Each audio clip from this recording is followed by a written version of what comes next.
श्री शिवाय नमस्तुभ्यम नमस्ते प्रणाम। हम आशा पांडे अपना यूट्यूब चैनल पर स्वागत करतनी। आज रउआ सबके बीच बहुत ही सुंदर एक सोहर गीत सुनाओ जतनी। अच्छा लगे तो लाइक करें, शेयर करें, कमेंट में बताएं, ज़्यादा से ज़्यादा शेयर करें। अगर चैनल के सब्सक्राइब नहीं कैले तो कृपया चैनल के सब्सक्राइब कर दें।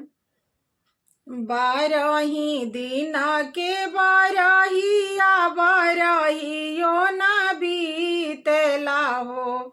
बारही दिना के बारहिया बारही ओ न बीतेला हो। हे ललना खीरी के राहे पियवता के देखत मोहिया लागेला हो।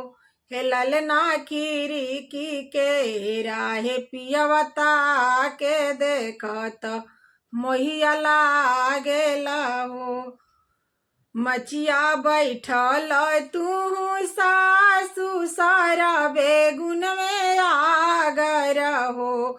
मचिया बैठल तू सासु सारा बेगुन में आगर हो।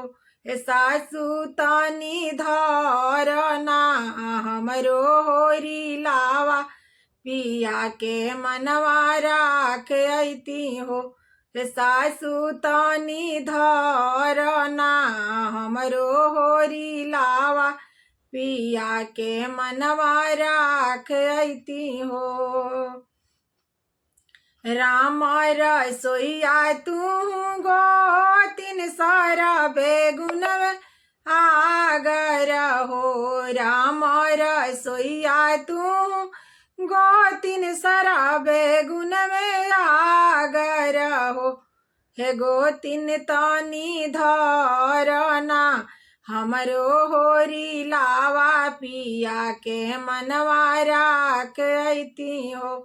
हे गोतिन तनी धरना हमरो होरी लावा पिया के मनवा राखब हो। सुपली खेलत तू ननद सारा बेगुन में आगर हो। सुपली खेलत तू ननद सारा बेगुन में आगर हो। हे ननद तनी धरना हमरो होरी लावा पिया के मनवा राख अइती हो। तनी धरना हमरो होरी लावा पिया के मनवा राखब हो।